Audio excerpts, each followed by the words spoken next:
It is. I'm going to wait a moment for people to get on here.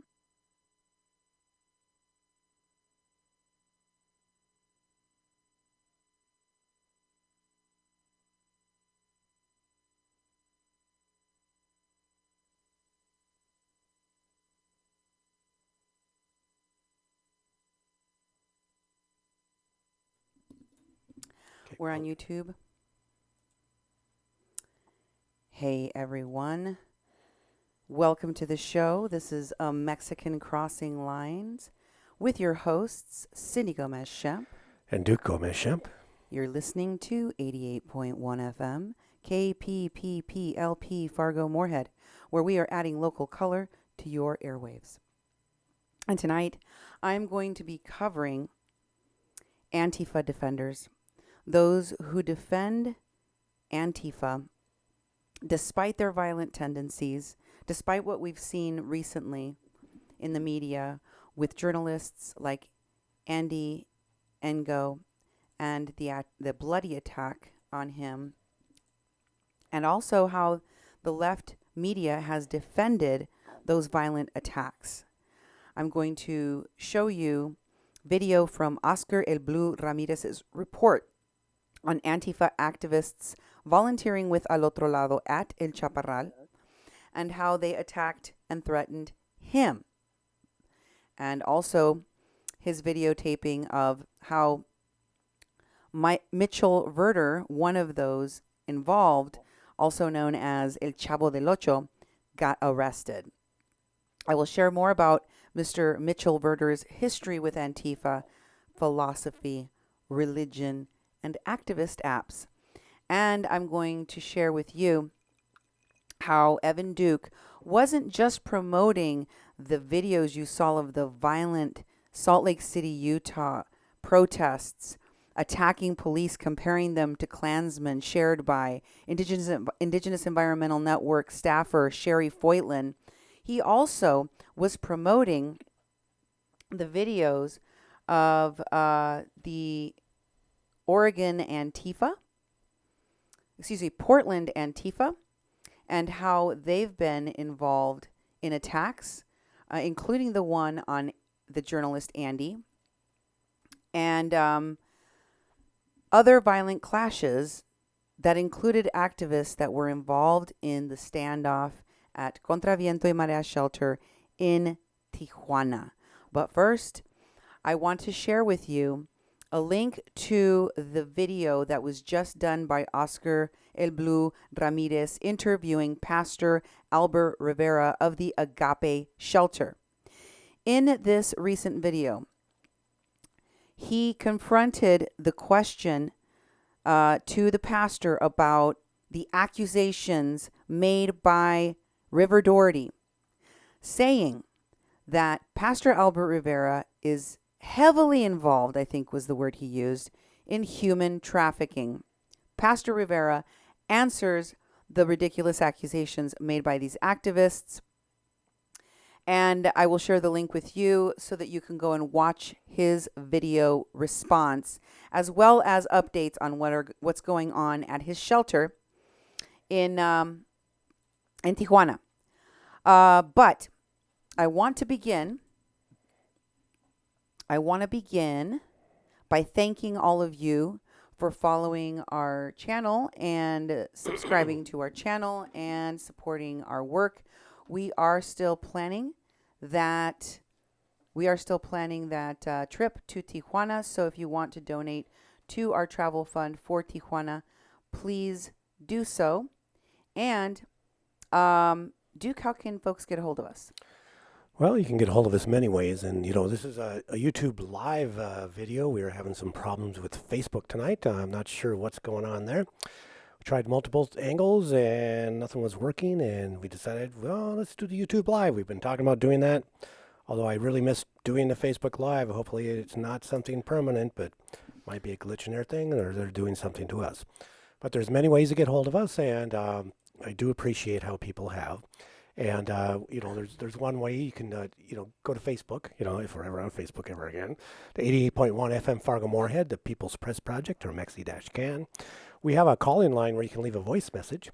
701-566-0917. Again, a voicemail that comes to us. We might play it on the air. If you say something that we think that we should carry forward, 701-566-0917. You can also just say whatever you want to us. If you'd rather not speak to us via voicemail, you can also email us, Cindy at kpppfm.com, or me, Duke at kpppfm.com. We also have Twitter. You can tweet us at media_ppp.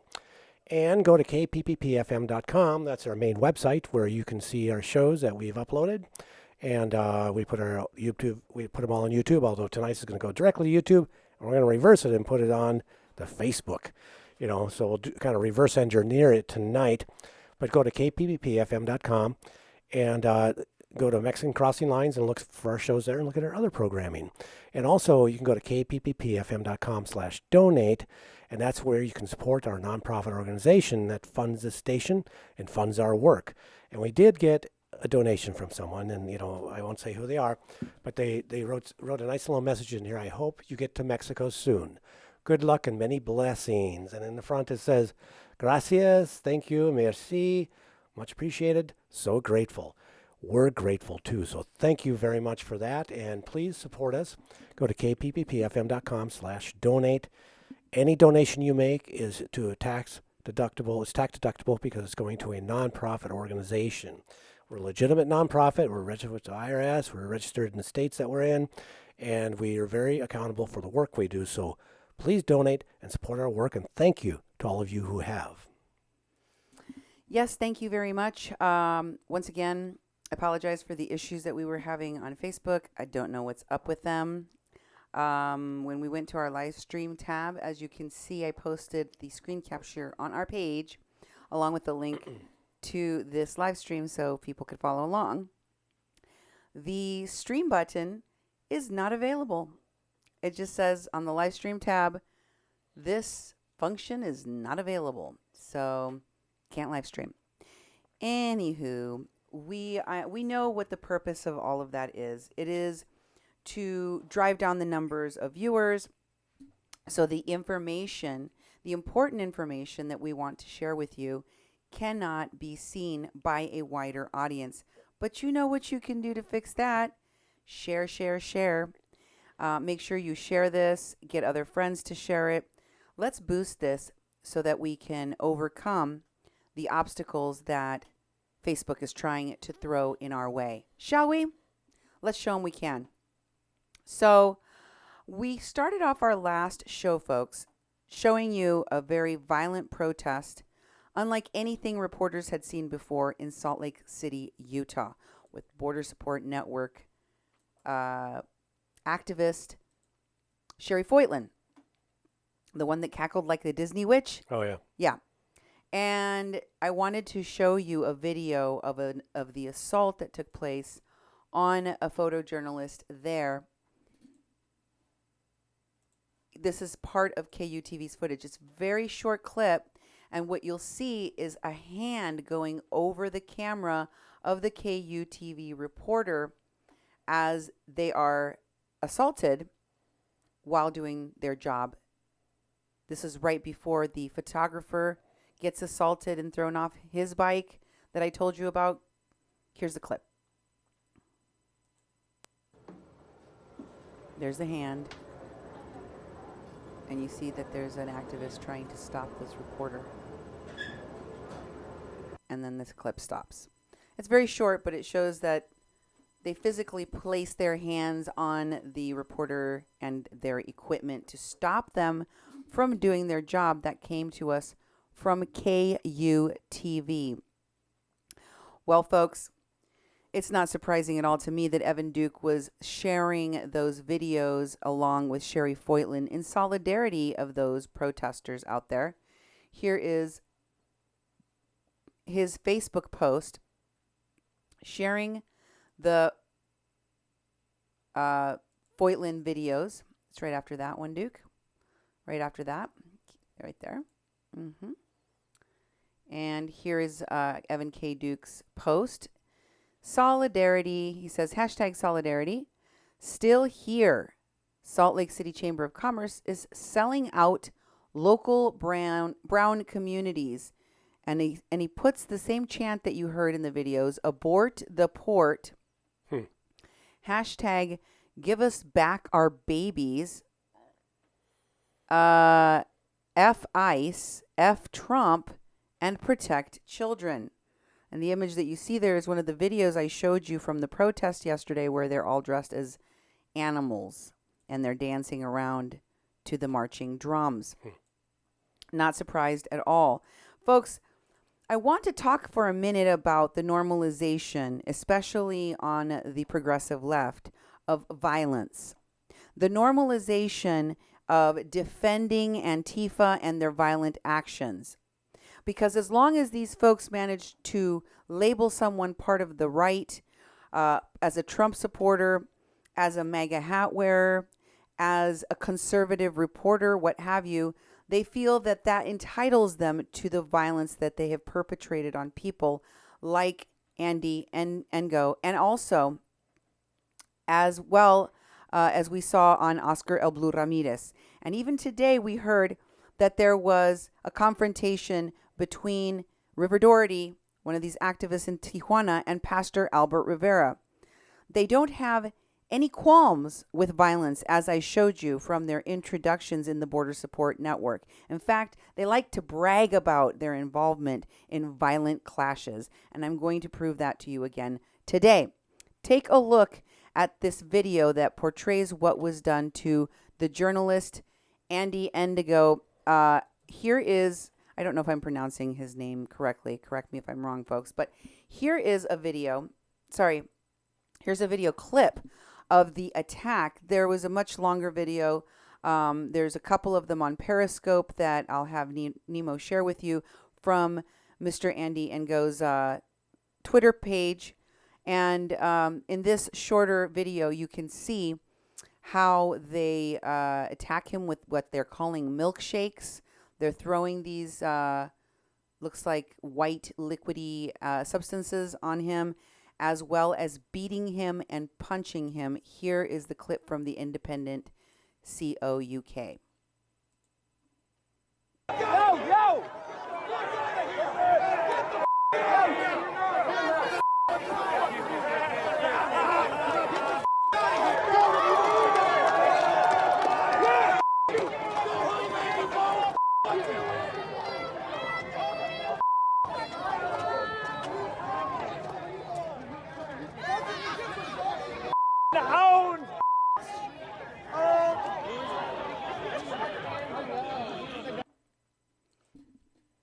As you can see, he was not doing anything. He was literally just walking. I invite you to go and check out the other videos on Periscope. They're longer, but they definitely show that he was literally walking around narrating what he saw before his eyes. Here are some people holding signs. This is what the signs say. And then getting assaulted. And even then, Andy remains calm. He says, I've just been assaulted. He points the camera at himself. He relates that the people around him are trying to block his walking, that they're trying to keep him from doing his job. And he was seriously injured. We're not talking about a simple, dousing of liquid. Take a look at some of the serious injuries that he received for yourselves. Can you describe what you see there, Duke? It's pretty bad. Yeah, his left eye has quite a big cut underneath it, and it's quite sullen. His right eye is swollen on his forehead on his left side. There's abrasions. He looks like he got hit, and on his right side of his face, his ear looks like it had blood coming out of it, and it's red all along his neck. Yeah, it looks pretty brutal. And yet, there is defense of this kind of violence. Let me share with you the statement that Mr. Andy Ngo made about his injuries. This is from his Twitter account. He said, as difficult as this time has been since the June 29th attack in Portland, I am in awe at the outpouring of support from friends, followers, and especially strangers, Despite the pain and speaking challenges that I am suffering from, I'm suffering from a brain hemorrhage. I'm forcing myself to not remain silent because the public must become aware of the criminal brutality of this far left militant movement calling itself Antifa. They don't just attack the right, they also seek to destroy liberal democracy and the free press. The original fundraising campaign that Michelle Malkin kindly started for me while I was hospitalized is finished now that it exceeded its goal. Thank you all for standing by me. I will use those funds first for my medical costs and therapies. I am also committed to setting aside a portion of these funds for the legal effort that is now launching. In addition to holding to account those responsible who assaulted me, organized the violence, and helped to facilitate it, there is a much longer legal challenge ahead. Systemic issues of governance and policing stem from the upper echelons of Portland's leadership. Violent anarchy on the streets under this city's failed governance has gone on too long and unchallenged. If you are able, please consider joining me on this legal effort by contributing at the above link or going to Publius Lex, publiliuslx.com/PF/justice-for-Andy-NGO. And I invite you to go to his Twitter account and check out what he had to say about what was done to him. There's also a very good interview that he did recently where he talks more in depth about his background, about, how he analyzes the way that the left, the progressive left, the Democrats are giving violence like this a pass and how they are justifying doing that. I think it's a very interesting analysis. I want to dive deeper into that analysis, but I want to get today to why this is so damaging. Briefly, this HuffPo article does a fairly good job of illustrating how the left has failed to acknowledge the violent criminality of Antifa and instead is defending it and excusing it. In this article by the HuffPo titled "Far-Right Extremists Want Blood in Portland's Streets," once again, they got it. And there's a picture, prominent picture of Mr. Engo there, bloodied and covered in what they call the milkshake. It says in the subheader, "It's not a surprise that a conservative writer was bloodied in a street brawl in Portland." I guess it's normal there now, dude. I guess. Seeing bloodied conservative or any journalists should be alarming in Portland or elsewhere. But apparently this is being normalized. And HuffPo aren't the only people doing it. I've seen it on CNN. Don Lemon, you know what I'm talking about. And I've seen it other places.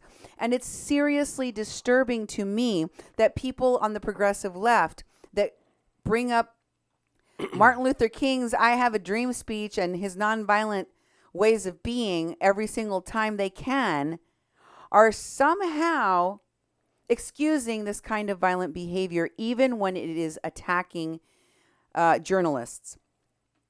The header goes on to say, "Far-right extremists have been freely hosting skirmishes there for years," in Portland, he means.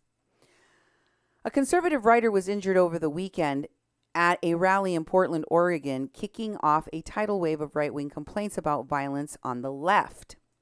But Saturday's violence wasn't an outlier. It was guaranteed.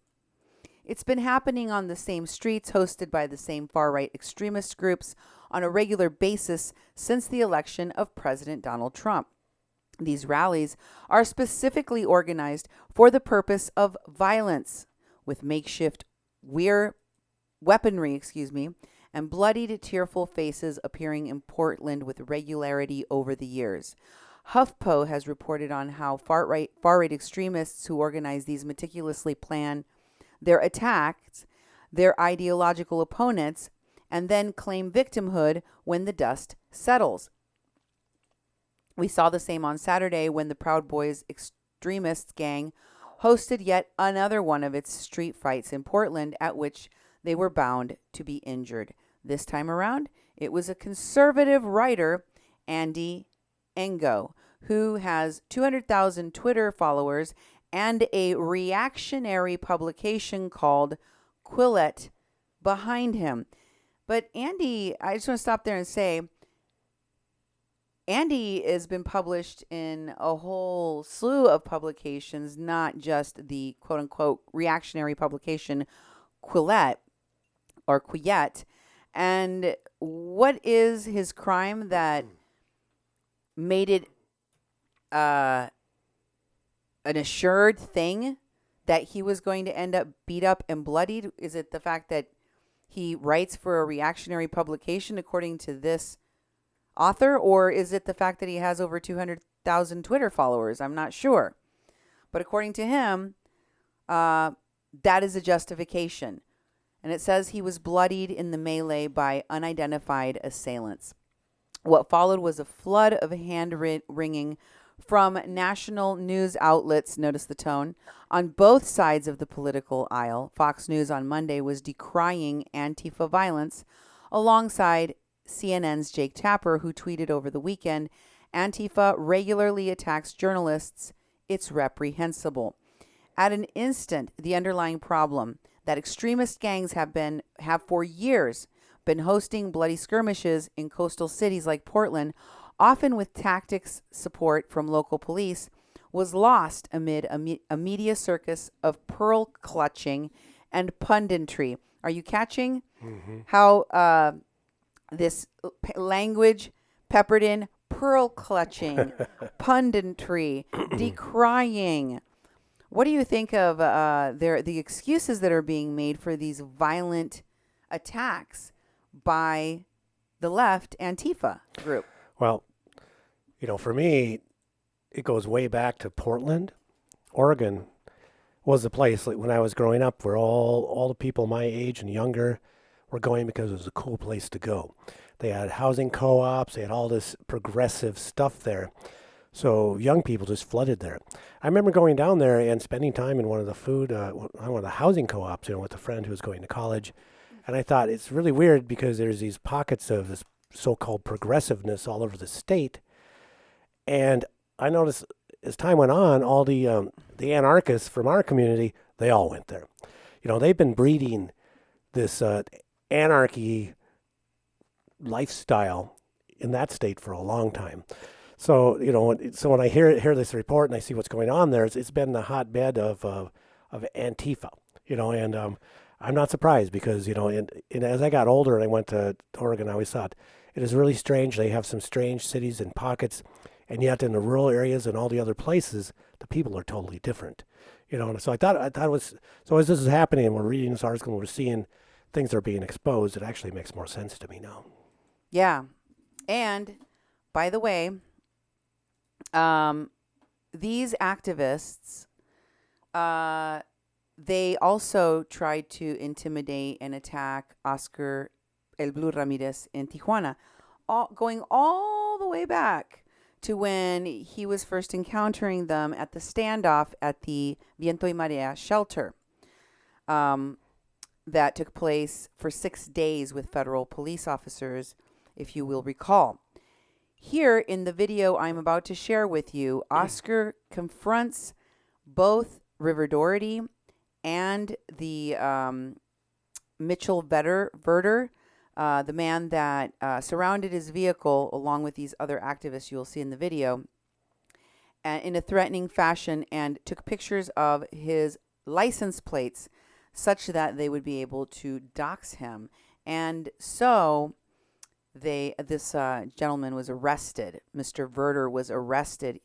The first video, you see the police officer questioning him about who Oscar Ramirez is and checking out the videos or the pictures in his phone. Take a look.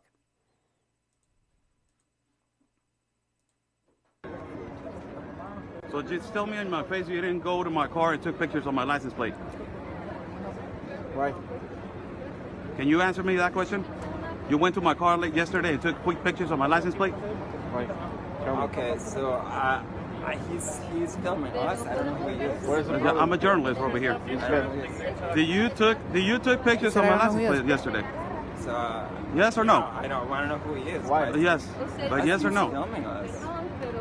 Like, Yes or no? that's scary. You know? That's scary. You are scary going and taking Somebody pictures on my license plate. is, coming up to your family. I'm right here, people, with the authorities right here. There's over there River Dorothy. This is all the journalists. They're telling me that I cannot film over here. They're crazy. I got more rights than you, man. I got more rights than you. We're not crazy. We're just here observing. Oh, yes, I'm here filming. I'm a journalist over here. Why do you go to my car and take pictures? Why? Get the hell out of here. Get the hell out of here. You're not gonna win. You're not gonna win. You're not gonna win. First, get the hell out of here. Just saying lies about us. Yeah. You love to conclude things that you don't know. And then what? And then what? And then what? And then what? And then what? And then what? And then what? And then what? You attacked me. You went all the way to the back where I was parking in my car. Get the hell out of here with it. You didn't put the film because you know I was wrong. Don't get close to me. You were harassing me. No, I'm not harassing you. That you works were in the States. harassing me. That works in the States. That harassment and all that bullshit that you guys play, the victim, that works in the States. That works in the States. You're the victim? Get the hell. Get the hell. What do you want to do? What do you want to do? What do I want to do? See, that's Ada. That's Ada. Ese es mi carro. Right. That's my car. Look. He was following us. Huh? Because he's filming us. El señor nos está filmando diciendo que estamos haciendo cosas malas, que no es verdad. Estaba filmando él, estaba filmando a mi amigo, nos empezó a seguir. Este señor nos empezó a seguir mientras caminábamos. Explícame por qué tu amigo tiene fotos de... Mire, estoy explicando. Este hombre empezó a filmarnos ayer y empezó a acusar a mi amigo de traficar niños. Él tiene una orden aquí de aprehensión. Eso es una mentira No, también. no, Eso es una tengo la mentira evidencia y tenemos la evidencia. Bueno, es una mentira lo que le estás Mira, acusando. no, mira, Es y mi una pregunta, no, mentira. ok, Por favor, mi primero derecho, investiga bien. no, mi derecho era preguntarle a él sobre lo que hizo aquí.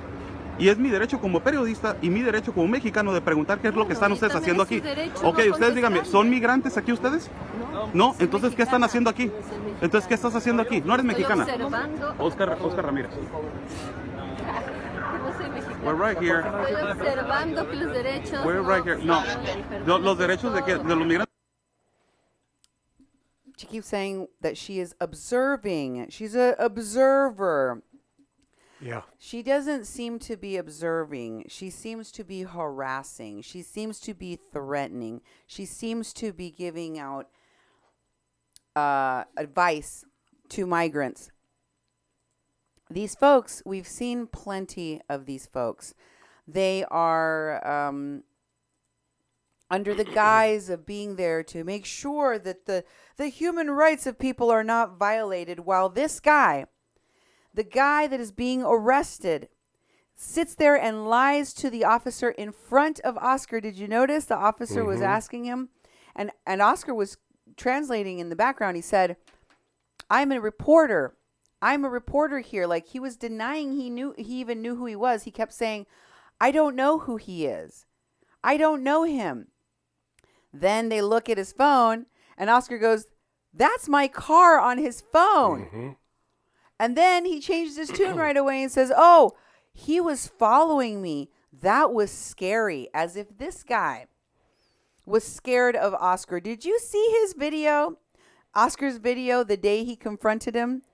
Right before they followed him to his car and surrounded his car and threatened him? That same guy, Mitchell Verter, got up in his face, like taunting him, threatening him. He says he's scared of Oscar. That's why he went and took those photos. Nothing could be farther from the truth. We see right through your BS. We see right through it. Check out this second video where you can see them arguing, and just listen. Take a listen to the accusations of River Doherty, what he says.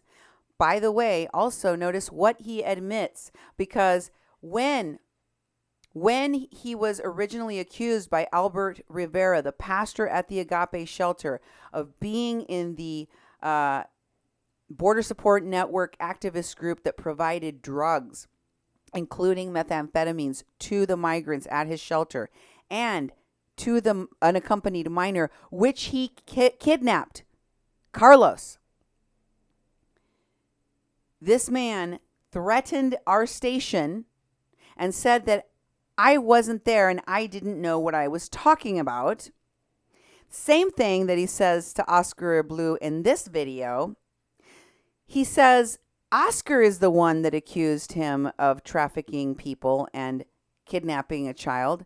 No, sir. It was Pastor Rivera. And then later in the video, he acknowledges Pastor Rivera when he says, in response to Oscar asking, are you going to keep doing trafficking?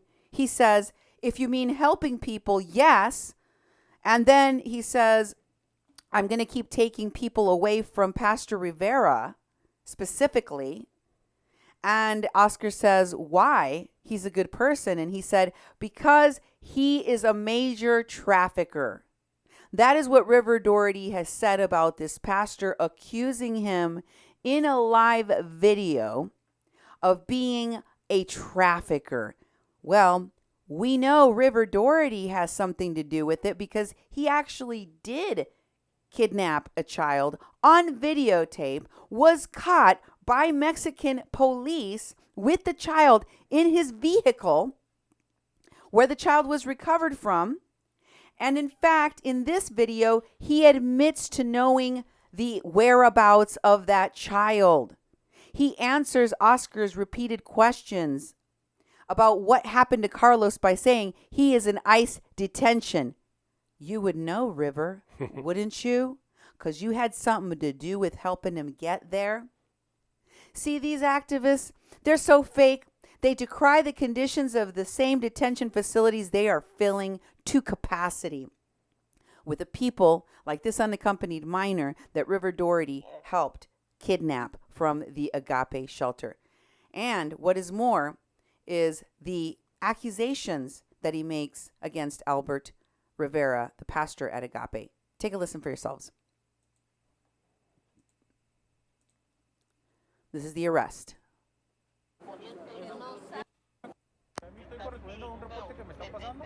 How's everybody doing, people? We're live right here as I came to the authorities, and this is the authorities right here as they are taking custody of this man that took pictures, and they just opened a video right now. They just opened a video right now of him.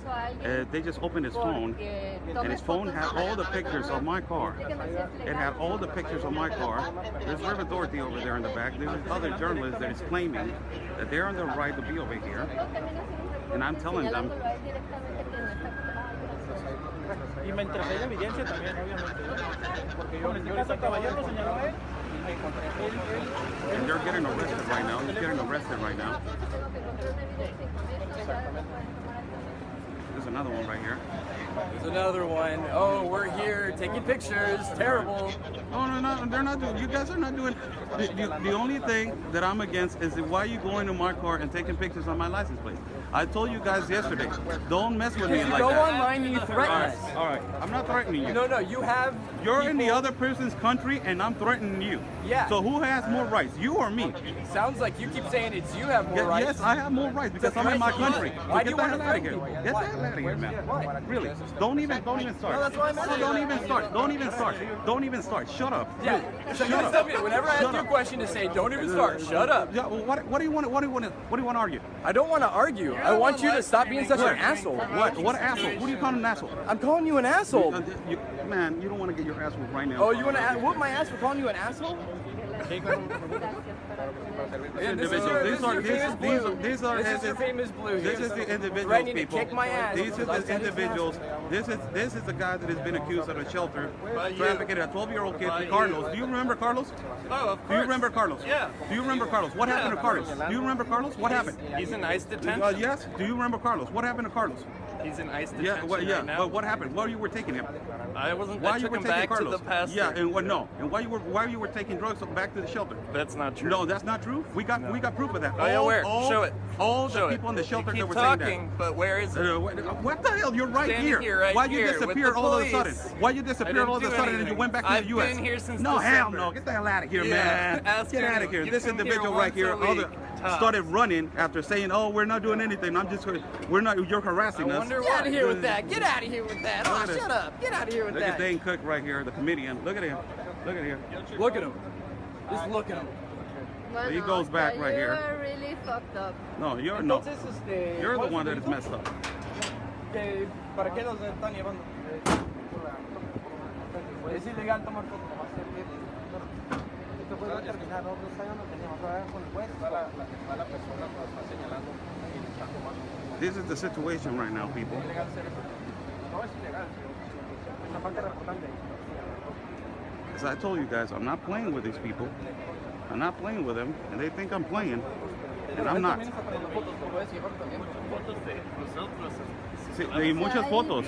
Está hablando cosas que no son ciertas, las pone en Facebook, la compartieron 500, 600 personas diciendo que estoy haciendo algo que Es que eso es cuenta que no me corresponde.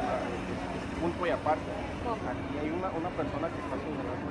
pero para poderlo hacer entonces yo tengo que ir a la policía y levantar el reporte y digo todo lo que te estoy diciendo y entonces así ya se lo pueden llevar. De igual forma, como yo estoy encontrando evidencia en el teléfono. ¿Evidencia de qué? Las fotos del carro. De algún delito. ¿Cuánto me lo voy a llevar? En la vía pública. Eso sí. Ese es el motivo por el cual se va a llevar. No es un delito, es una sanción administrativa. Por eso, cuando lo vamos a llevar, allá con el juez es el que va a determinar qué es lo que va a proceder. ¿Dónde lo van a llevar? Aquí en la zona norte, calle G Internacional. Gracias. ¿Ok? Vámonos. Just stop taking pictures of other people's cars. Just stop doing that. Muchas gracias, muchas gracias, muchas gracias. No, I'm right here. I'm gonna stay right here. I'm gonna stop.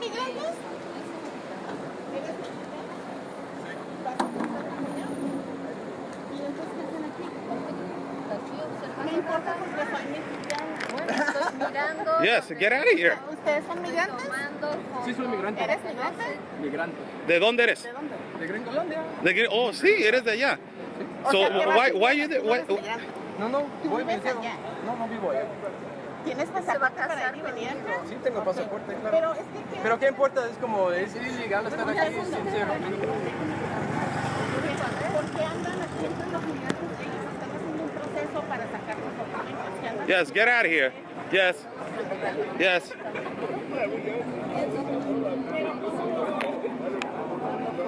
Lo mismo que hace el señor. él es un reportero. As you see him right here, people. You see him right here. We're live. Here right now. Yeah. Nationalist news. Yes. Yes, that is. That's what it is. Yep. Yes. Got the binational nationalist So news. what is your explanation about Carlos? What is your explanation about Carlos? What is your explanation about Carlos?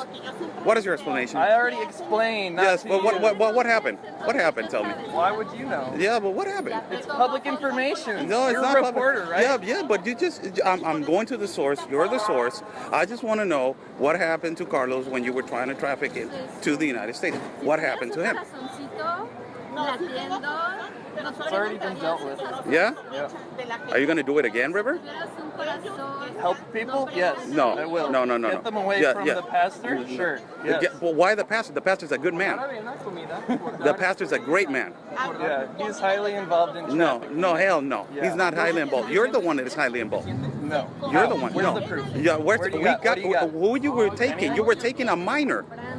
You were taking a minor, River. No, I was returning him. You don't know shit about the situation. I know, weren't and there. then you heard took it him, and then you took him back, and then you took him to another parking spot, and they went over there and they tried to get the kid out of you. Yeah, you saw the video, right? I know. Okay, you weren't there though. You saw the video. Oh my now you're God, talking man. about it. No. So Okay, all right. You all right. definitely know what's going River, on. Right? you know, do things right over here in my country. I've been do here things since right. December. You guys need to do I things see you right 3 over here. times. You guys come need to here do just things right. cause a scene. Okay, I'm not causing a scene. Yeah, I'm just come back and you feed people or you help people. And I've been feeding people. I've been feeding people. Yeah, where? And When? Now? Right there in the canal and to my Mexican deported people. Okay. I've been feeding those Good. people. We'll and I've keep been that. helping people. Spend more time Yeah, doing no, that, 'cause this I've is been a helping waste that. of time. I've been helping. You No, got this is a more. waste of time of you. This is a waste of time of you guys. This is a waste of time. You guys got no rights over here. You want a Pepsi? No, get the hell out. Okay, I just want to address some of the things that happened in that video, this longer video. First of all, the woman with them is saying to the officer that, you know, he's taking videos, he's making videos, she's referring to his live streams, his reports from El Chaparral, in which he accuses us of doing things we're not doing. And of course, as you know, what she's referring to is the accusations by Pastor Rivera that Mr. Doherty was involved in kidnapping a minor from his shelter, among other things.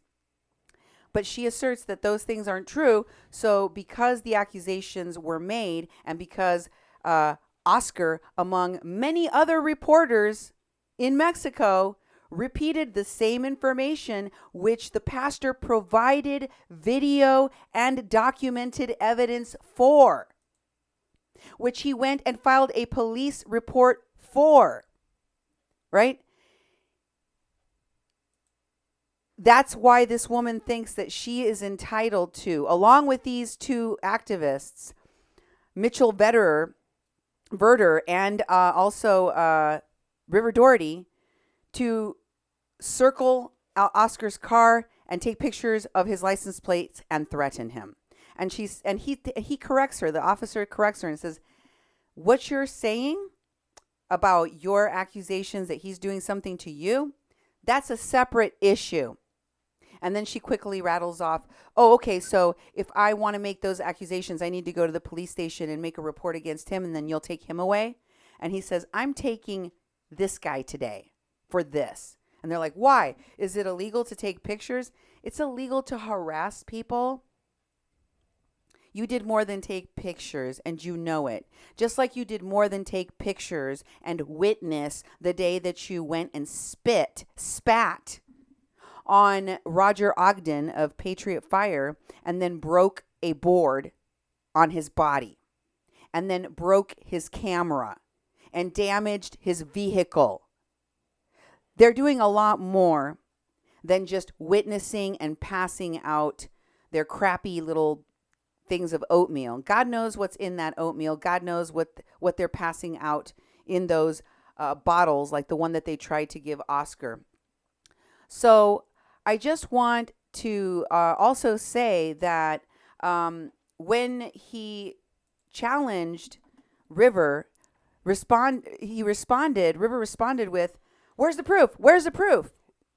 Well, if the videos of the pastor on multiple news outlets in Mexico weren't enough, or the follow-up report that I did showing you all of the evidence weren't enough, here's some reminders of what they were accused of in the WhatsApp chat that River was also part of, and what was said by the activists working alongside River in the Border Support Network, then referred to by the pastor as the Caravan Support Network, although I think he got a couple of his letters mixed up here. Let's show the comment by the pastor first. He says, the persons that took the boy, this organization is giving marijuana to Agape Shelter.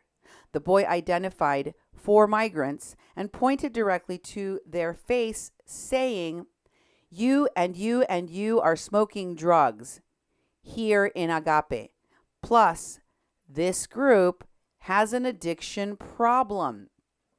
Sharing and smoking with immigrants, plus smoking marijuana with the person that told the boy, I can kill you. If you recall, the child that was kidnapped by River Doherty was threatened by the migrants that he accused of bringing the drugs in and using the drugs at the Agape shelter, of being killed. And then the pastor goes on, this group raised money pro-immigrant then, and the boy state how is so smoking marijuana. I don't know. There's a typo there somewhere. It is not to the interest of this activist group that the boy would expose this group, which is called Caravan Network Support, CNS, he put it, stating that they are bringing inside Agape. So what the pastor there is referring to is the fact that the same activists that provided drugs to the immigrants, many of whom have a drug addiction, including methamphetamine and marijuana, as he said to numerous media outlets in Mexico, in Baja California. In addition to that, they were fundraising off of the shelter for Agape shelter. Pastor Rivera says he never got any of that money. And here is some of the comments by others in the WhatsApp chat. These are River Doherty's colleagues. Someone responds to a statement by Letty G., one of the activists defending the actions of River Doherty and the others who were with him that helped to kidnap this child. And I'll show you some of the things that she was saying here in a moment. But someone responds to what she said, saying, at Letty G, the boy was under Alberto's responsibility and no one, even less American activists, should have interfered. Perhaps, but all I care about is that the boy being safe regardless of what he may have done. Perhaps, but all, that's repeated. It says, the point now is we don't know if he is safe while he was before. Then the pastor responds, I gave them till Monday to return the boy and to communicate with Agape. They have no interest in communication with Agape, or at least give an accountability about the whereabouts of the boy. There were probably so many other ways to take the boy into custody. This is really reckless. Keep us updated, please. And then here is another of the WhatsApp chat posts in which a guy named Francisco responds also to Leticia. Leticia's comments defending the activists, saying, Leticia was talking like she was part of the activists. I saw the activists causing trouble at the warehouse and getting high at the Agape. Here is another one of the activists with River Doherty and his friends, accusing them of causing trouble at the warehouse and getting high at Agape. You wanted proof, River? Here it is. And it's coming from the friends that you are in the Border Support Network with. The post goes on to say, Amadeo, can you remove me for saying this? Amadeo, you can remove me for saying this, but maybe Trump sent them to cause chaos and to make the immigrants look bad in the public's eye. I'm a Salvadorian immigrant who crossed all of Mexico and knows very well what it means for someone like Pastor Alberto to offer me a place to stay, to eat, to shower, etc. Honestly, the activists seem weird. They always move around in their cliques and have private meetings, all while keeping to themselves. It just seems off. They go around and tell the immigrants negative things to try and pit them against Pastor Alberto. And another person named Gabriela says, hey, y'all, I heard the boy was seen skating away yesterday, so he's on his own. Not sure what can be done at this point now that the child is on his own. I'm also going back to the East Coast, so I'm going to leave this chat. So these folks, as you saw, that last post by that woman, Gabriela, was like they were aware after River was stopped and the child was recovered from him and he was taken to DEEF. They knew of his whereabouts. Amadeo, who started this group, Amadeo Guggenheim Rumney. Oh, yeah. That guy, the Frenchman. He is reposting a part of Letty G's comment that everyone was so upset about. And you can see a portion of it there. And then his response. And she was saying, this is so blown out of proportion. Let's suppose the child goes back to Agape. What then? Those activists stayed with the migrants inside Contra Viento y Marea. Well, thanks for letting us know, Letty. I think you did too. Weren't you the one that Pastor Rivera interviewed after you pooped in a bucket? Yeah, I think it was. It was. I think it was. Anyway, Amadeo responds to her diatribe saying, in my opinion, as someone who's been with the migrants for 60 days straight and as an organizer of the Contra Viento y Marea community, I had never seen most of those so-called activists before the police showed up at the warehouse. They didn't protect nor help anyone, and they certainly didn't expose anything. That he's referring there that Letty G said that at the Contra Viento y Marea standoff with federal police, the activists exposed the mistreatment of the migrants by the police. And this Amadeo is contradicting that, saying they didn't expose anything. Also, he goes on, they certainly, go on to the next one here. They certainly didn't expose, they didn't contribute. Also, they certainly didn't contribute to finding any solution to the crisis the migrants were facing. I've seen the federal police whose actions you are condemning, but truth is, the commander-in-chief of the Federales has always addressed the migrants with a lot of respect, even in the times in a fraternal way. In fact, he is so well respected by a lot of the migrants who see him as an ally. He helped us with a bus to get over 30 people to Agape early on. There was no raid from the police, but yes, there was a standoff, which I don't love. However, there was no use of violence, which we can all be grateful for. Anyways, those activists, in my opinion, caused more trouble than anything else. And now they're putting this boy in danger, even if they don't realize it. They are reckless and irresponsible, and their help, in quotes, is not welcome at Agape. Letty, as I said, this group is for a different kind of help than these people are supposedly offering. Perhaps it's best if you communicate on a different group with them if your views are so different. Was that the last one? Yep. There you go, folks.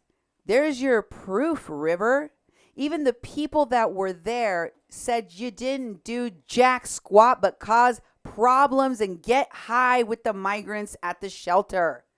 There are witnesses among your own people that are calling you out in writing. And they seem to be siding with the pastor, not with you. In this article, in the Sol de Tijuana, we see that the activists, one of which was featured in this film by Oscar El Blue Ramirez, Mr. Mitchell Verter, is alleging that the practices of the Mexican government of having people, have their numbers called and having a book that they write their numbers in and their names in is illegal. And that he created a page, or that they created a page where you can go and find out when your number is going to be called without having to go to El Chaparral. And there's a picture of him passing out his crappy oats. Wearing a t-shirt, if you'll notice, a white t-shirt that says extranjeros, meaning foreigner. It's written by Karina Torres. It's in Spanish. I will share the link along with this program so you can go check it out for yourself. But it says that the dynamics at the daily dynamics for those who attend El Chaparral to know whether their number is being called so that they could go into the United States and request asylum has changed. The conglomeration of families that day by day await their spot to be called has become groups of small groups of people that can now just go onto a web page and check to see where they are on the list. And within this article, right under that picture you're showing right now, Duke, it says,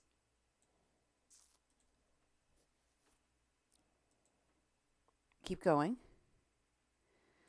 The information can be reviewed on a page registered as the number on the list, created by Mitchell Verter, a United States activist that is with a group of North American citizens who attend the Garita, the port of entry El Chaparral, every morning to hand out free oats and to play a little music for the families and their kids who are waiting to enter the United States or to see immigration officials. And then he is quoted, or a Salvadorian is quoted as saying that it's easier for them to check up on where they are on the list. So, also quoted in this article is Soraya Vasquez, director of Families Belong Together Mexico. I guess this is the Mexico arm. It was down there, right there. The Mexican arm of Families Belong Together by Chilean actress Paola Mendoza, who works, of course, hand in glove with Al Otro Lado, who works with Minority Humanitarian Foundation and others. And having identified Mr. Verter's name, I went to check out his resume. Here's his resume. Check this out. It says that he is a software engineer. Dude, this is very interesting because it says that he went to school for a BA/BS in psychology and religion from Brown University from the 90s to 1990 to 1995, right? Then it says that he got a BS in computer science from CUNY City College from January of 2012 to December of 2013. Is that enough time to get a BS? Usually not. 1 year. That sounds like it's a little fishy, doesn't it? Mm-hmm. And if you look down on his resume, if you scroll down to 2010-ish, you'll notice, it goes down doing a bunch of different development programs, etc. It says that he was a TA professor at University of New York. Is that right? Or York University in Toronto and New York from 2007 to 2012. And it also says that he co-authored a book, Dreams of Freedom, a Ricardo Flores Magón reader, as well as authored a historical review. Okay? So let's check out his LinkedIn. Here is his LinkedIn. It also says he's a software engineer. Take a look down all the way at the bottom so you can see. It says he's a software engineer. And then it says he's a software engineer there, Greater New York, that he worked at Next Gen Vest, helping low-income students to find scholarships and loans to attend college. That's a weird thing for a software engineer to do. Then he's got McGraw-Hill from 2015 to December of 2016. All of these jobs, all these stints are very short-lived. Seems to me this guy can't keep a job. Keep going down. He worked at Novantus as a developer for 9 months. Then a software engineer at Curiomotion for 1 year. Product manager for 1 year and 2 months. Does this guy got anything on his resume that lasts longer than a year or two? Short cycles. That should be the name of his whole resume. Yeah. 2 years, 5 months. Inco System, 1 year. I don't know how he did that. I don't know how he managed to have such a huge hole in his work history that goes from like 2010 to 20. What happened to him? Where'd he go? I don't know. And keep scrolling. Says that he is professional in speaking Spanish and French. And he's worked on these projects: Linux from scratch, Parallel Text, First Row Movies, 2012. Then he's got the publication that I just told you about, and that's it. Here's his Twitter account.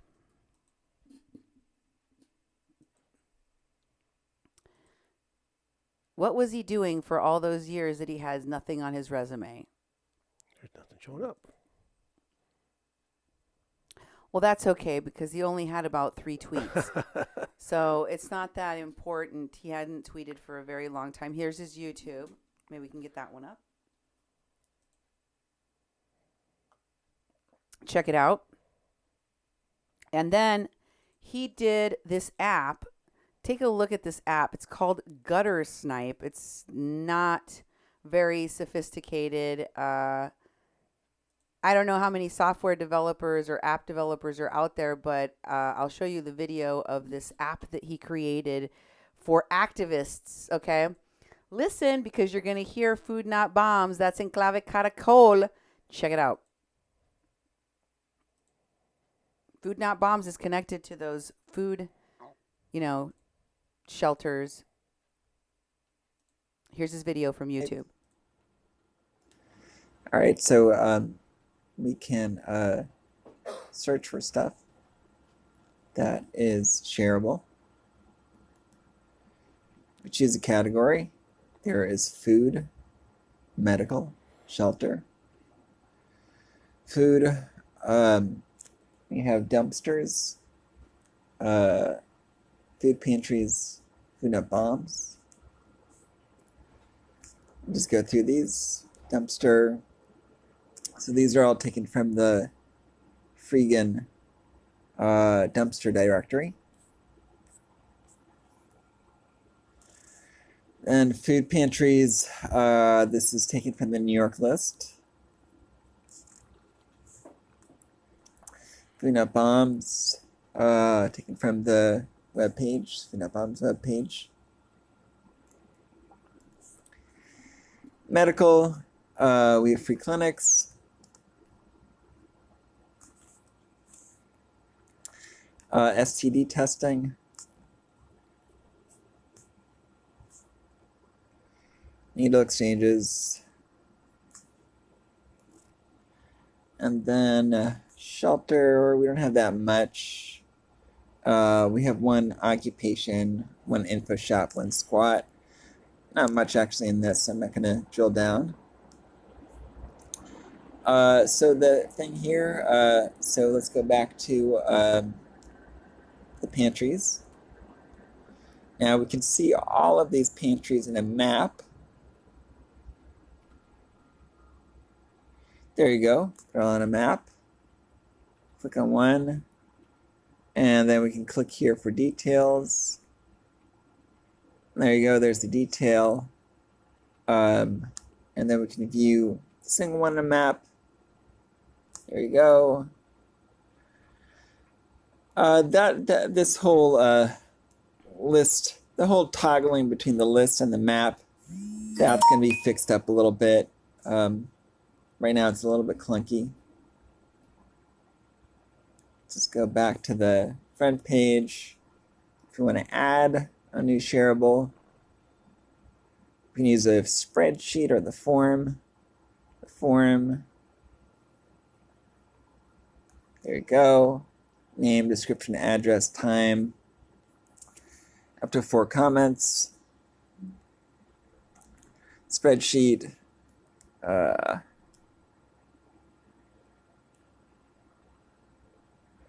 Same thing. And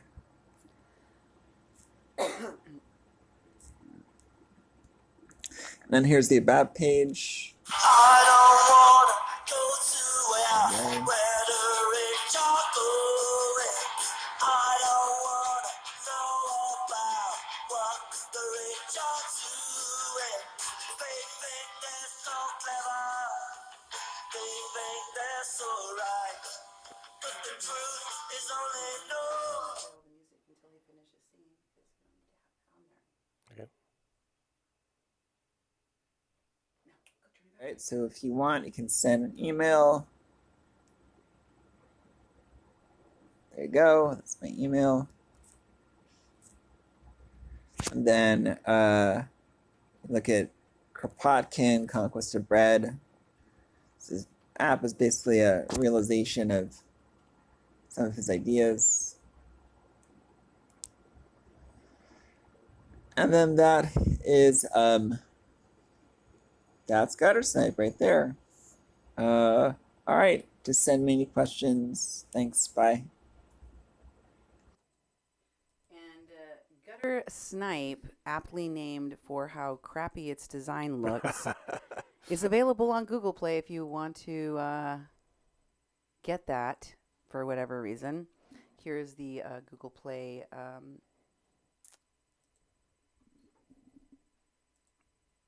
offering of this app. And you can also check out another app he made. This is his video from YouTube about the medical. These things go hand in hand. Notice how they give away a lot of their operation and then the way that they network together with their free clinic and Enclave Caracol, the free food that they have, just like they're doing at Viento y Marea. They do gardening, all of the, same kind of progressive Antifa hippie crap that they do here in the U.S., but they're trying to recreate it in Mexico. Here's his clinic or his street medic app that he created.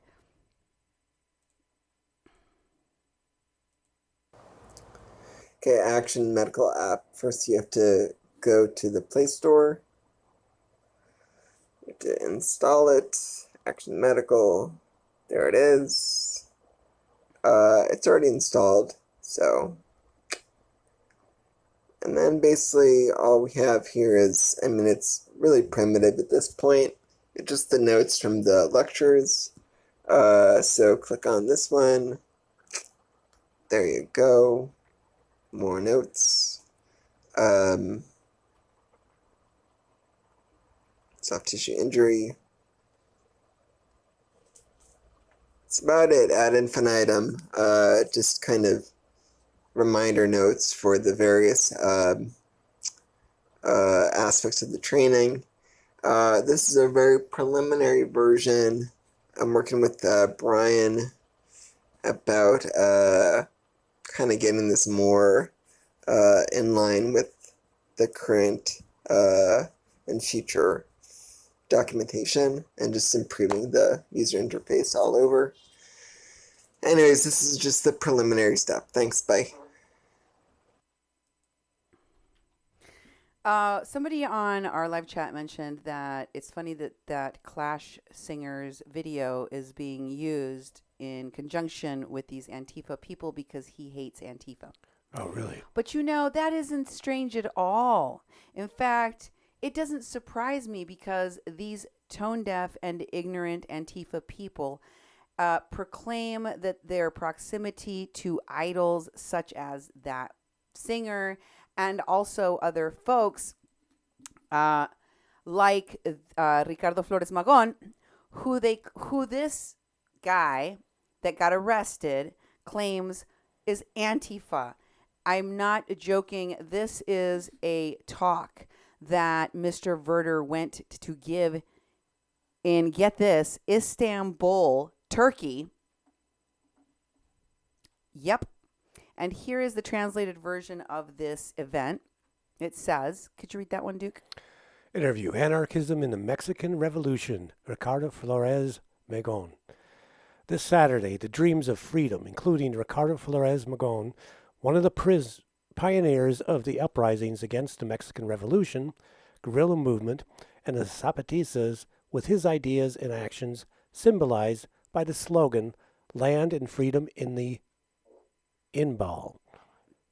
We will talk about the Mexican Revolution, anarchism, Ricardo Flores Magón from the past to present with the narratives of Mitchell Cowan, Verter, one of the authors of the book, Ricardo Flores Magón Reader. Note, simultaneous translation will be provided during Mitchell's presentation. And it was. Here is the video screen capture of this on YouTube. And as you can see, it's in Turkish. And he is standing there. It's dark. I'll show you a clip of this in just a second. There is a simultaneous translation happening of this video in Turkish while he is giving this presentation. And let me just say, you want to know why it bothers these folks like River, like Mitchell Verter, and these Antifa activists from America that are in Mexico, including Nicole Ramos, including Pitaya, Queen, and all of these people. You know why it bothers them so much? That people like Oscar are calling them out, that Mexicans like me, like Professor Guadalupe Correa Cabrera, are calling out their BS because they think they're the authority on Mexicans. They're calling one of our revolutionary heroes, Ricardo Flores Magón, Antifa. And if that isn't crazy enough, I'm going to show you how delusional these people truly are, how they co-opt and steal and then silence the very people that these things come from. This comes from my culture. This comes from Oscar's culture, but he thinks he's the authority of it. That's why he needs to shut people like Oscar up. That's why they need to shut people like me up. Because we're actual Mexicans telling you what time it is. And they don't want to hear it. Listen for a moment to him giving this talk in Istanbul about Ricardo Flores Magón.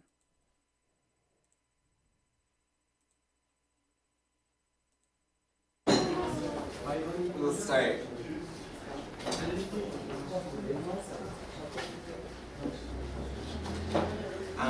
So my name is Mitchell. I speak Turkish. Arkadaşın ismi Mitchell. Türkçe konuşmuyor. He speaks Turkish. Ben konuşuyorum. So I'm gonna talk about Ricardo Flores Magón. Ricardo Flores Magón hakkında konuşacağız. Yeah, and he's an anarchist, a Mexican anarchist. Meksikalı bir anarşist. Yeah. So we can it's gonna be a history. In order to understand Flores Magón, first we need an introduction to Mexican history. Yani Magón'u anlamak istiyorsak öncelikle Meksika devrimine göz atmamız lazım. The next slide. All right, so 1519, the Spanish conquer Mexico. 1590'da İspanyollar Meksika'yı işgal ediyor. So, as you heard, he starts off by saying he's going to teach those people about Mexican history, and that Ricardo Flores Magón is a Mexican anarchist. Mm-hmm. That's the first I heard. Yeah, really. I'll tell you something. I told Oscar today that this guy was lecturing people on Mexican history, and what he said about Ricardo Flores Magón, and he was like, what? What? If Mexicans don't know, it's because this guy is either a moron or a liar or both. But you know what else they are? And they have this profile, Duke. I see it again and again. Yeah. They desperately want to be the authority on things they know very little about, they know nothing about, or they are mediocre at. Mediocre. Mm-hmm. That should be this guy's middle name. Mitchell Mediocre Verter. Because you know what? He didn't author that book. He didn't even co-author it. But he says he did. Check it out right here.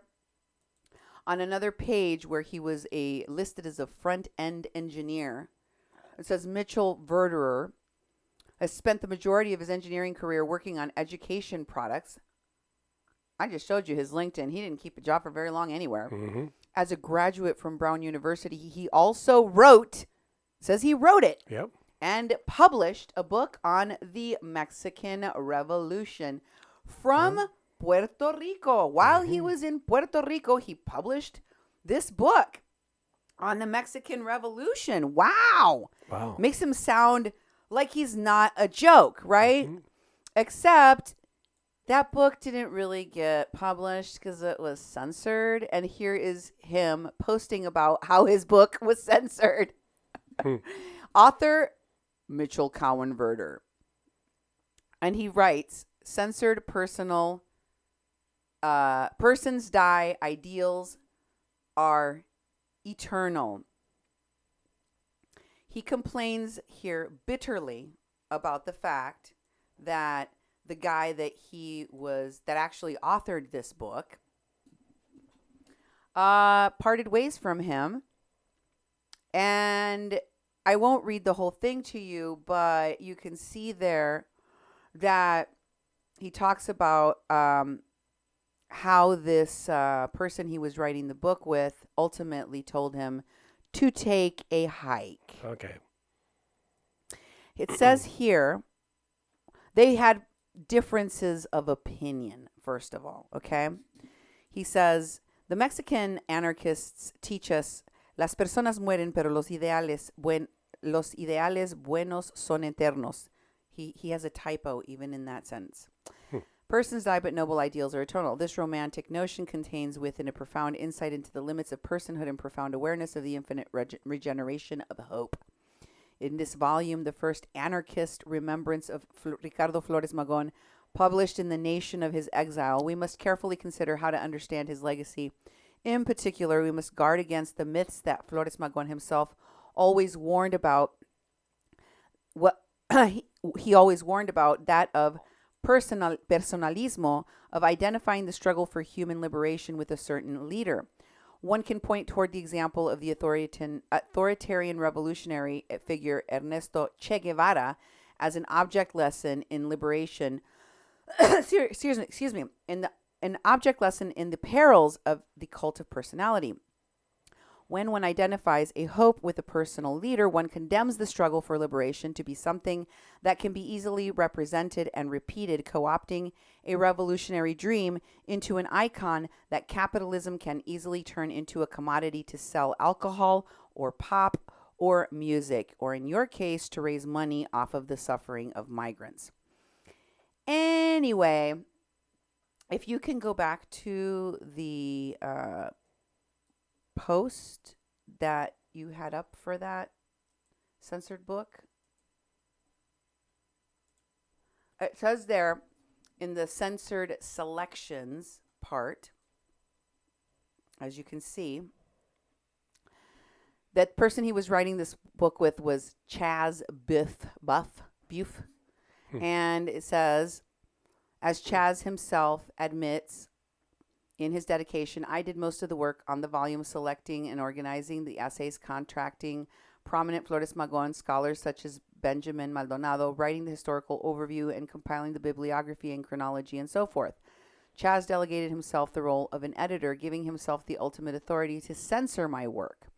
After reading my introduction preface, Persons Die, Noble Ideals Are Eternal, Chaz sent me a highly abusive letter attacking, among other things, my references to the prophet Amos and to the ethical philosopher Emmanuel Levinas. Could you continue, please? I can hardly read this. Rather than trying to discuss and reach a compromise about our philosophical and stylistic differences, parenthetical, as book collaborators and anarchists are supposed to do, close parenthetical, Chaz made a simple threat. Quote, if you're adamant on this, this is the end of the project because there's no way on earth they'll put my name to this. Eventually, Chaz and I came to an agreement. I would modify the preface to take into account his objections. Furthermore, I would sign the piece myself, thereby absolving him of any responsibility for the ideas expressed therein. With this, I thought the matter was settled. Unfortunately, I underestimated Chaz's treachery. Are you not going to help me? Oh, I can't see it, sweetie. Oh, okay. Okay, well, I will stop reading that part then and go to something with bigger text. Yeah. But you can see this obviously did not go well for him. And on, the page where the book is published, it says that he's the editor. Here's the Amazon publishing page for this book. And what does it say at the top there under the author and editor? Can you read that part or no? Right up here. Dreams of Freedom, Ricardo Flores Magón Reader, paperback, May 1st, 2005. By Ricardo Flores Magón, author, Chaz Buffy, editor, Mitchell Crown Verter, editor. So he's listed as the editor. Mm-hmm.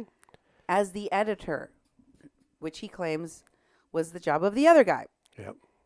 So there's a lot of what looks like misunderstandings, lies. Well, it looks like he can't seem to get things off the ground. Yep.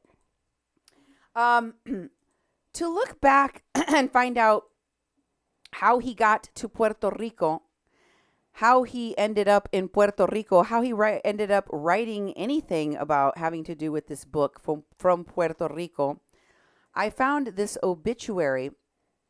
I believe this belongs to his mother. Her name was Mona, and it tells us a little bit about his background. In it, you can see.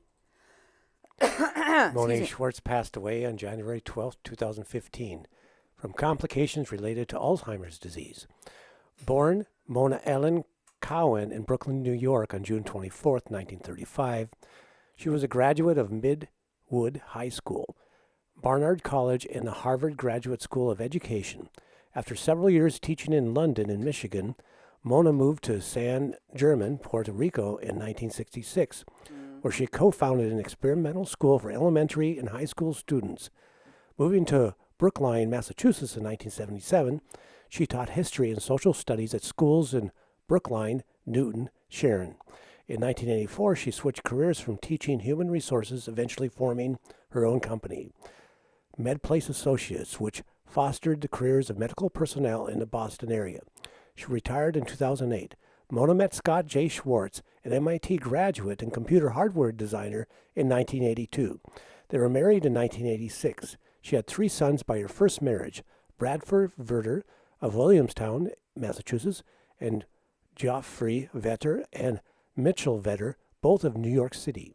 A lifelong Democrat, Mona was highly active in the League of Women Voters, serving as chairperson of voter services and later as president of the Brookline chapter. She took a justifiable pride in her work, compiling voting guides, hosting debates, and monitoring elections.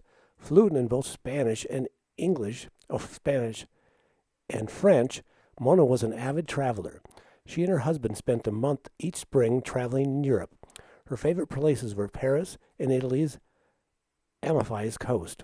Her husband attests that her natural gift for languages and her charm communicating across cultural divides made each trip an adventure of sheer delight. They spent their winters in Gainesville, Florida. In addition to her husband and her 3 sons, Mona was survived by her sister, Barbara Cohen of New York City, 3 stepdaughters and 7 grandchildren. A memorial service in Brookline is being planned for the spring. In lieu of flowers, mourners may send a donation to the Alzheimer's Association, 480 Pleasant Street, Watertown, Massachusetts. Well, it looks like somebody actually went to a good school. Yeah. She went to Harvard Graduate School. Mm-hmm. And she met her sweetheart at MIT. Looks like she was very proud of her work and did a good job and kept jobs that lasted for longer than a year. Mm-hmm. But it is clear here that she did go to Puerto Rico, the very same place listed as the location where he comes from on his, one of the places where he was living on his Facebook page. I will share the link to his Facebook page. There's not a whole lot on it. You can go check it out for yourself. I'll put it in the comments here of this program. That is Mr. It's called facebook.com/mango.spango with 2 E's. Mango with just one O. Spango with 2 O's. Mango Spango. And, you know, I don't know how proud his mom would be of where he took things in his life, of what, especially having been a very proud Democrat, right? Mm-hmm. That is with was it League of Women Voters? Yep, and exactly. Very active. Meanwhile, her son apparently is trying to destroy democracy and free speech. But here's a post, an older one, way back from 2007, where he actually talks about his mother and a friend named Chip that came to visit him, saying Chip with Dyson tattooed on his forearm, met my mom on my birthday as I was giving her a tour of the place. Mom brought me a delicious chocolate cake with chocolate frosting. Oh, Mom. Chip brought me a pink inflatable sex pig as a present. What a sweetie. Later, Chip used the bottom quarter room with no windows to install Ontology of the Closet with another word for penis that starts with a C, and a word for urine that starts with a P, and a word for human sexual fluids that starts with a C, and blood smeared along shattered rainbow glass. Is that their idea of art? I guess. He was going to bring his classmates in to see it, but New England Medical Center pigs blowtorched the door shut and stole Tay-Tay's tools. In the background are photos taken by, I think, Morgan Anarchy. These are just some of the fun things you can find on this anarchist's page. I guess. But that's not all, folks. He also did a talk in, I don't know if this was in Italy or not, but the wording on the Facebook page is in Italian about anarchy feminists, anarchists, the anarchists turn Mitchell Verter, Cinzia Arruza. And here's the screen capture. And you can see he's wearing the very same shirt that is in the article that I just showed you from Tijuana. That's right. That says extranjero. This is from quite many years ago. That must be a very special shirt. Or he, like Al Otro Lado's lawyer and many of these other people like Lolly B, just don't have any other clothes. That's right. 2011 it says down there. Yeah. Yeah, I'm not joking. It's an old shirt. And here is part of something that was listed in his publications or things published about him that refers to one of his, citations in a publication. And this is what it says. And I found this very, very interesting. bottom paragraph there, it says, in terms of historical figures and their thoughts, there are also well-known thinkers who are not usually identified as religious anarchists. Had you ever heard of such a thing? No, I have not. Most anarchists are anti-religion, aren't they? And usually they're usually like anything organized. They hate organized anything, including government. But also they're atheists, a lot of them, in my experience. Okay, so this is very strange, which is why I'm showing it to you. It says, but whose thoughts, some have argued, is closer to anarchism than typically acknowledged. For instance, Peter Marshall presents William Blake as a forerunner of modern anarchism. Christopher Hobson examines Blake's perceptions. And if you go to the second one, you can finish that thought here. Excuse me. Of Jesus and how it informs his anarchist-leaning politics. They got to bring Jesus into this. Yeah. And then it says Mitchell Verter discusses Emmanuel Levinas's use of the term anarchy and the extent to which his thought resonates with that of classical anarchists. And Richard Davis argues that Soren Kierkegaard's call for indifference to the state makes him a particularly Christian type of anarchists. As to histories of much more recent examples, we are not aware of any scholarship aiming to comprehensively map out today's religious anarchists. The religious anarchist community, however, still appears to be thriving. Religious anarchism seems particularly vibrant in North America, but significant communities are perceptible in the British Isles, Australia, and the South Pacific, as well as in continental Europe and beyond. Websites such as Jesus Radicals provides a hub and a source of information for religious anarchist networks, as do, of course, social media, online fora, and other online tools and campaigns such as Occupy Faith. Have you heard of Occupy Faith, Duke? No, I have not. Isn't that crazy? Because we've seen all these anarchists involved in Occupy movements. Evan Duke started off his page, Occupy Inauguration, Occupy ICE. Now they've all been turned into immigrant-related topic pages, like the Border Support Network. And then now they're even bringing this in. In this anarcho-feminism video that he shared on YouTube, where he's wearing that shirt, he gives a talk about his thoughts on how anarchism started out as feminism. I'm not sure what he means, but here you go.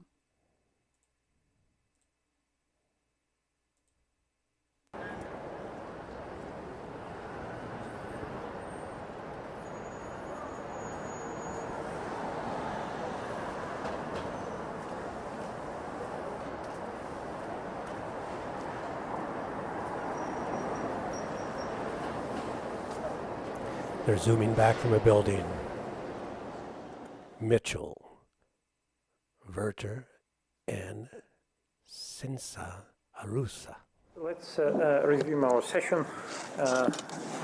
Again, welcome everyone, friends and followers of anarchism, to this session on anarcho-feminism. I'm very happy to be able to introduce three of our speakers today, whom I will introduce in the order of their appearance on stage. The first one is Mitchell Verter, who is a PhD student, PhD candidate here in the philosophy department and the New School. He works, he's writing his dissertation on anarchism, feminism, and ecology. He is also the editor of Dreams of Freedom and the author of several papers on Levinas, and I understand that he's also interested in anarchism and in Kropotkin in particular.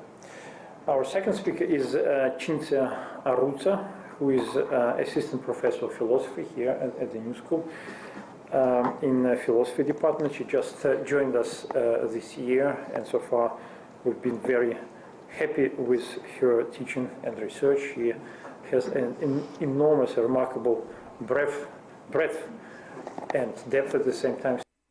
I'm not going to make you guys watch that whole thing. I just wanted Oh, you to thank see you. that he was actually referred to as the editor of that book the correct way. Okay. Interestingly, a lot of these people in these networks, in the Border Support Network, they love to celebrate mediocrity. Maybe it's because they can't find anyone of actual worth to represent them. How is this guy going from place to place all over the world with his shoddy resume and background representing anything? Mm-hmm. Well, it is Antifa, so. Yeah.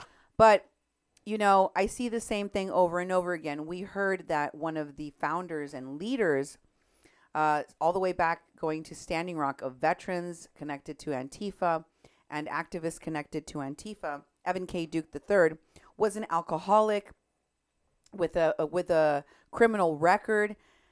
That doesn't seem to bother these guys. The more violent, off the rocker, messed up person you are, the better you are for them. This is what was being shared by Evan Duke most recently. And he says, this is why we encourage people to punch Nazis. Make no mistake, Evan K. Duke III is a violent criminal force that wants to encourage people to violence and defends violence. He says, much respect to our comrades in hashtag PDX, who put himself in harm's way. And then he quotes, F fascists forever. Prior to this video, Justin Indiveri rushed up to our protest saying, I'm a fascist. I know what you do. I marched with fascists here last Saturday. I'm a proud white power skinhead. He then pushed comrades and came at them with a knife in this video. They claim that what they quoted him as saying, that I'm a fascist, I'm a skinhead stuff, all happened off camera. No one caught the part where they claim he said all these things, which is not to say that I believe or disbelieve. Well, I'm not going to lie. I don't believe anything these people say. Mm-hmm. But the fact that they have video of him pulling a knife and acting in a really messed up way. This guy obviously is not okay in the head. Who knows what they did prior to the film starting to roll. And again, there's no excuse for him pulling out a knife or making threats. However, they were all sharing this and celebrating the idea that you should be violent. And this is Antifa leadership. The video he shared in that post, can you go to the bottom of that post of Evan Dukes?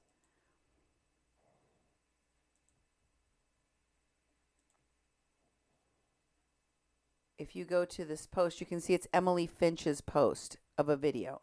Here's that video. Take a listen. Come on! I love war! I love war! Convict, bitch! I love war! I love war! Have a good What's day! up? Have a good day!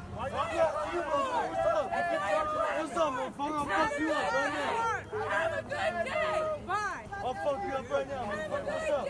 What's up, motherfucker? I will fuck you up. I love war, motherfucker. That's what the fuck I thought. You're all a bunch of fucking bitches. Go to another fucking country, bitch. We don't care, bro. You have a great voice. Yeah, I just fucked all you bitches out. With your fucking knife. Say something else, bitch. Say something else, motherfucker. Say something else. I'll fuck you up. I will stab the fuck out of you, motherfucker. Just go. Don't ever touch me again, motherfucker. You were going after me. I will fuck you up. I will fuck you up. You want to tell me again, motherfucker? Go ahead. All right. Say something else. Say something else, you bitch. Say something else, you bitch. That's what the fuck. So again, this guy is shared all over by Evan Duke, by Portland Antifa. Now let me tell you, that guy with the backpack that has that you know he's going back and forth with, that you know puts his hands on the man with the knife. That man is part of Portland Antifa. Here is another video of him. This is just a still picture from the same day. You can see those straps on his shoulders are the pink, purpley ones that you could see in the video before. And this is from Evan Duke's Portland Antifa video that he shared. And you can see that it comes from Evan Duke's page. And he says, truthout.org article. Oh, you covered it up now. I can't read it. Truthout.org article. Massive anti-fascist coalition rebuffs the far-right Proud Boys in Portland. And at the bottom of the video, you'll notice that it was posted by him with Whose Streets. In the article I'm about to share with you, it says that the assault on conservative journalist Andy Ngo that I started out talking to you about at the beginning of the show was an unjustifiable attack, and a subsequent controversy spotlights the militant left-wing group Antifa. In that photo, right behind Andy, you'll see a tall figure with a scarf around their neck. I can't say 100% for sure if that there, right there, is Evan Duke III, who was indeed part of this whole Portland attack against this journalist. But you know what I can tell you? You know what I can tell you? He admits that he was there. Check out this post that he made. Look at this first. This is a video, part of a video. Let me show you the same side by side. Okay, can you leave the other one up, Duke? And then push the image of the video that you have from Oscar El Blue Ramirez's coverage of Evan Duke at Tijuana's Viento y Marea shelter. This is the same scarf you can see him wearing in the article in Vox, as well as at Viento y Marea. Here's another picture of Evan Duke at Viento y Marea from the side, so you can definitely see that's him wearing the red shirt and that scarf, the same scarf. And here is a post from that timeline of Rob Wilson, photographer, the one that was in the shelter with the activists that called the, along with Evan Duke, that called Oscar El Blue Ramirez a fascist and said that he was a threat to the American activists inside of the shelter. Posting, the migrants and refugees sit-in was a success. People are currently still holding space in the warehouse. President AMLO arrives in Tijuana tomorrow, and fascists are now threatening to march on and attack the warehouse in the morning. I'll continue to post on the situation as I have them. And then if you scroll down, John Acker posts a picture of Oscar and says, was this one of them? Was one of the fascists this guy? Huh. You remember they started calling Oscar a fascist Yeah. and saying that he was one of the people that was going to attack. That came from Rob Wilson, this page, and Evan Duke. Is it all coming back now? Guess who else was there? This burn victim guy that you see in the background, very tall guy with the glasses, the same guy you just saw in the video promoted by Evan Duke, the same guy in the videos where these violent clashes were taking place with the man with the knife. Here's another picture of him. This one's a little bit better. Same guy that was in Tijuana working with Evan Duke. And finally, here is another picture of him, a much, much better image from a YouTube video featuring Portland Antifa. So they call him the Burnt Man. Same guy. Okay. Same guy that works with Evan Duke that has been involved in a lot of violent clashes, which is what these people devote their lives to, working side by side with Evan Duke. Here's another of the videos about that clash where this man, one of Evan Duke's acolytes, is clashing with this gentleman that was subsequently arrested for pulling out this knife. Here you go. Have a good day. Have a good Better day. image of him. Big backpack, cameras. Have a good day.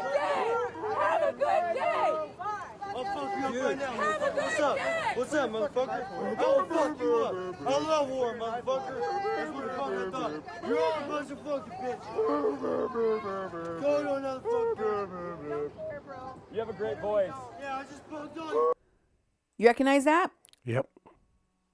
Okay, so we have Evan Duke talking about the Portland attack in that Vox article. And here is his commentary. Someone named Greg says, "Who started it?" Deb responds, "I guess it was the Nazis." And goes on and says, "And either way, their heads on spikes will teach a lesson to the rest."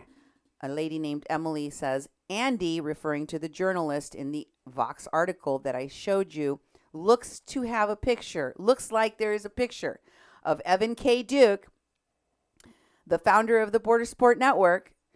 And she says Andy Ngo was yelling and heckling counter-protesters to provoke a reaction, and that is his pattern.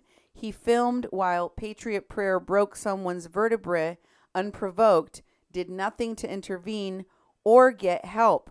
He's trash. He also harassed activists and Twitter from multiple accounts and led the charge to dox sex workers last year. And Evan Duke chimes in and says, "The fash keeps traveling around, starting poop. It's been going on for years. Stay home and be a fascist in your own effing community. We have no tolerance for the effing Nazi roadshow. These Fs don't even live around here. A-holes like this killed Heather Heyer and have connections to all the recent mass shootings in the U.S., the Church March, the list goes on.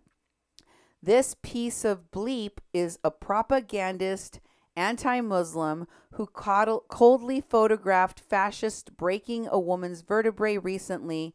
F him and those who shelter him. What do you mean, who started it?" So there he defends that whole thing, right? Yep. And you can see that this was this whole confrontation between that guy, like the one that Evan Duke appears to have been part of, where Andy, the journalist, was attacked, was posted everywhere on Occupy ICE PDX. Here's another one on PNW Youth Liberation Front. And they're just quoting him saying the same thing over and over again. "Say something when I'm walking away and I'll stab you, every one of you Emmer effers." Okay? And I just wanted to share with you the video from the Portland ICE, Abolish ICE, on this, that shows the guy that confronted. He was there. Here's a little bit of that. Hello, everybody. Good afternoon. Beautiful citizens of Portland, Oregon. The mass going by will pause. I'll wait. We're on tour. We're on the Portland, Oregon tour of ICE profiteers. We're on our first stop of the day. This is Microsoft. Microsoft contracts with Immigration and Customs Enforcement to provide facial recognition and other software to help detain migrants and separate families. Previous stops of the day, we first stopped at Bank of the West. Bank of the West owns $1 million in stocks in the private prison industry. Two of the major companies are Geo Group and Core Civic. 75% of migrants that are detained and abducted by Immigration and Customs Enforcement are held in private prisons, 3/4. Our second stop of the day was 520 Southwest EM Hill, right off the Max stop in the beautiful Portland, Oregon. And that's a building that has the law firm. I'll give you information first. The law firm has the client Stuart Lindquist. And Stuart Lindquist is the owner of the Immigration Customs building on Macada. So he leases the building to the Department of Homeland Security, which is the agency that Immigration and Customs Enforcement falls under. So he's a profiteer. The law firm that has Stuart Lindquist as a client is Kell, Alterman, and Brunstein LLP. Sorry I don't have the phone number, but if you can look them up and give them a call and let them know you disapprove of them having Stuart Lindquist as a client that profits off of separating families. Give them a call. You can also call Bank of the West, let them know that you want them to sell all their stocks in the private prison industry and to quit playing administrative agent between any lenders and the private prison industry. You can also call Microsoft here and let them know to drop all contracts with ICE, primarily the ones that include selling products such as facial recognition. Have a good day.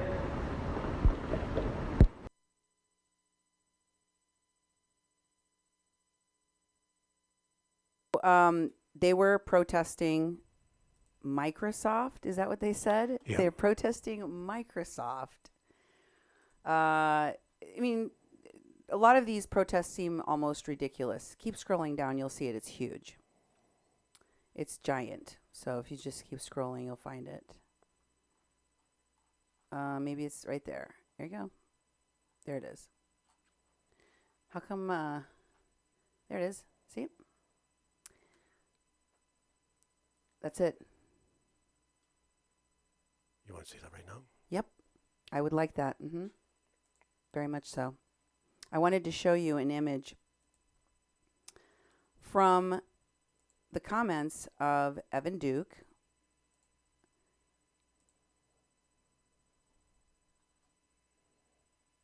Is it on there? Yeah.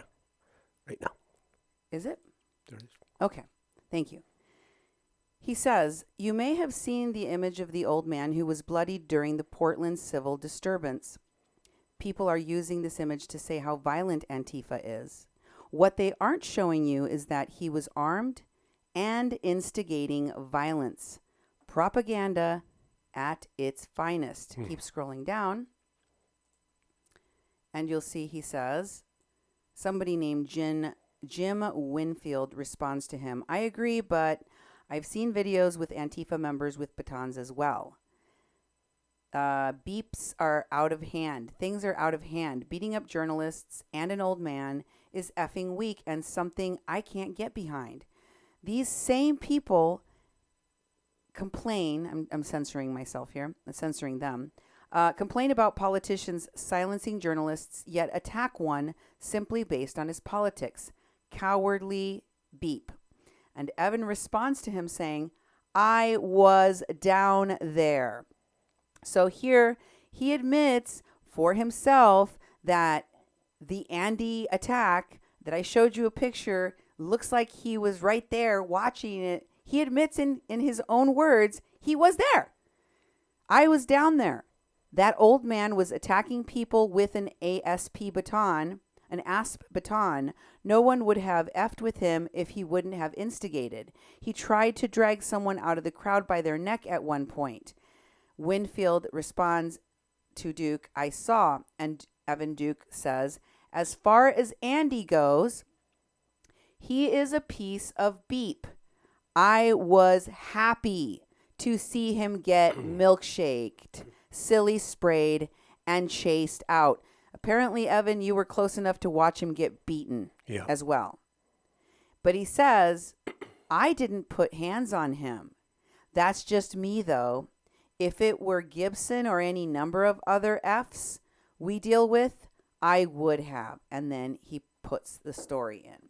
So as you can see, these Antifa people and leaders like Evan Duke, they like to tell you they're not into violence, but they are. They like to hide the fact that they're very much into violence, enjoy watching it be perpetrated, and promote it, even as they tell you they're not about that.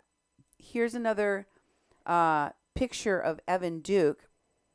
We can skip that one. Okay.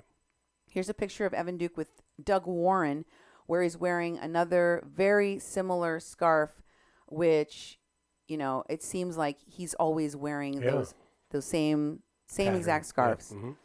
Mm-hmm. And finally, let me share with you that if you don't recall, Evan Duke is the same person that has posted that being Antifa is a form of self-defense. Anti-fascism isn't violence. He wants the propaganda to sink into your brain that it is a form of self-defense against the state, police, and fascists, as he posted on his own page. And also, let's not forget that there was an article that he claims has no validity to it, but in this article that was linked here, you can see it's from, what publication is it from, Duke? San Diego Union Tribune, titled Feds Investigate Alleged Armed Disruption Attempt in the U.S.-Mexico border in December. It involved Ivan Riebling, the commando, cartel connections, and weapons purchases. And, of course, Mr. Evan Duke. Yep. There's a lot of things these folks have been involved with, accused of, sticking their noses into places where they're not called, and none of it is good. So please share this program so we can get the message out about these Antifa defenders and their disgusting and violent ways, and keep it tuned here on 88.1 for more From a Mexican Crossing Lines with your hosts, Cindy Gomez-Schempp and Duke Gomez-Schempp. You've been listening to 88.1 FM, KPPPLP, Fargo-Moorhead, where we are adding local color to your airwaves. Thank you and good night. Good night.